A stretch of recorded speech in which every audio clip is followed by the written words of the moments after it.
So the Integra Cornerstone and the Anthem models, which are the two models above our coach, come with an LED strip factory installed underneath the passenger side slides.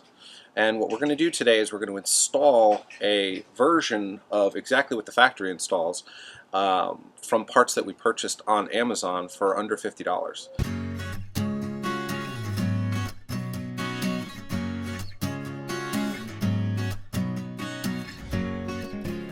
At a high level, let's go through some of the parts you're going to need. You're going to need an LED weatherproof light strip like we have here. They're available on Amazon anywhere from $15 to $30 depending on the length that you need. You're going to need some LED extension wire, which we've got here. You're going to need a kit to connect your extension wire to your LED strip, which we have here. And you're also going to need some cleaner to make sure that the prep surface where you're going to mount the LED is extremely clean. Now for our installation, we're utilizing adapters like this one to connect our LED strip to our extension wire. And we've got to cut it and do some soldering and modifying, mainly just because we have these already and we didn't want to purchase anything new.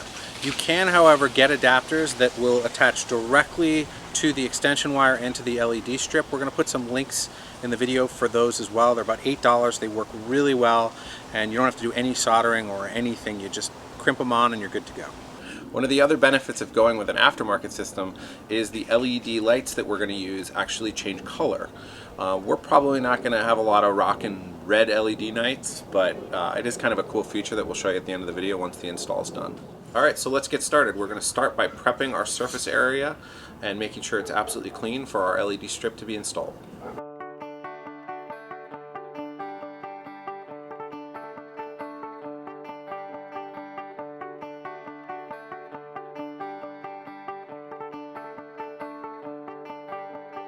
Now that the surface is nice and clean and ready for the LED strip, we're going to mount the LED strip. Now one thing to note, make sure that you mount your LEDs as close as possible to the front of the slide or the exterior side of the slide. You don't want your LEDs to be going in and out of your rubber seals because that's going to definitely mess with their ability to stay adhered.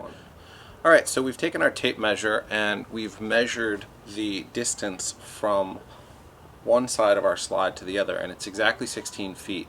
We're going to subtract about 4 inches from that so that our LED isn't all the way up to the edges, and then we're going to cut our LED strip. Every 3 to 4 inches on these LED strips, you're going to see a line with some copper connectors, and that's indicating where you can cut the strip safely to the length that you need.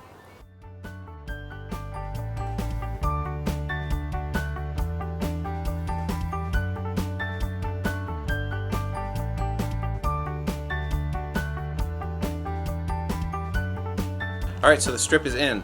Now one part we don't have with us today is some anchor points that actually screw in to hold the LED strip in as an added measure of security. We are going to install those and they are included in the description, we just don't have them today. Alright, so now that our strip is installed, we need to get power to it.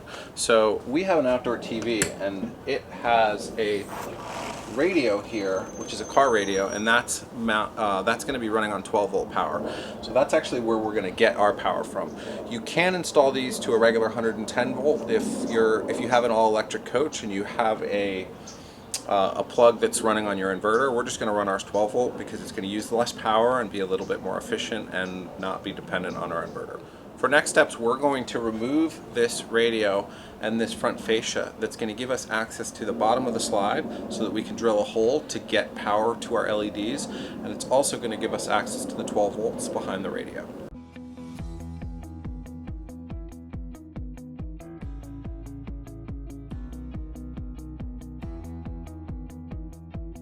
Alright, so now that we've got our radio out, we're going to need to drill the hole to connect the power for our LED lights up to the 12-volt power in the back of our radio. We can't really drill from the top down because there's not enough room for that, so we're going to have to drill from the bottom up.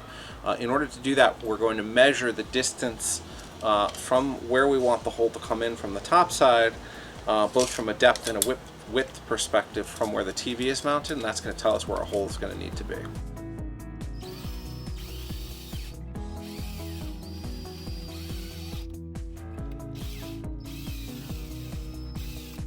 Now that we've got our access hole, we are going to feed through our extension wire and connect it up to power and to the 12-volt LED strip.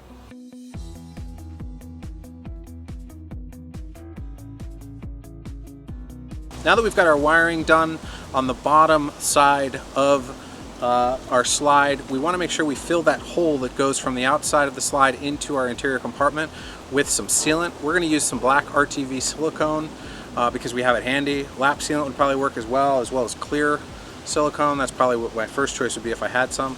So just make sure you secure that hole with something to keep the water out. Alright, so we're pretty much ready to put everything back together, but we do have one additional step, which is that we need to mount our infrared controller. Now, when you use the remote that's going to control your IR lights, you're going to need this to be within eyesight of that. So we're actually going to mount ours in this back area of our television, and it's just we're going to drill a small hole and it's going to poke through and give our remote access.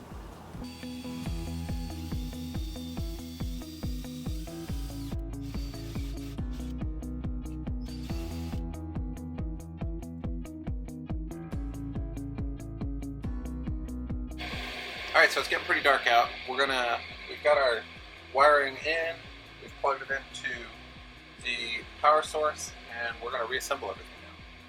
Got my headlight.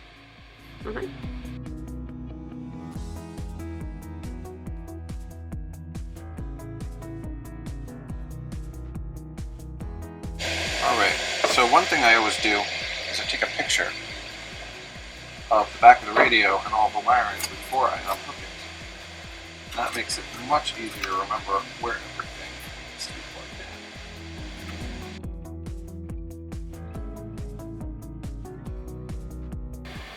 Alright, so that's it. So we installed everything, looking pretty good. Let's show you what the lights look like.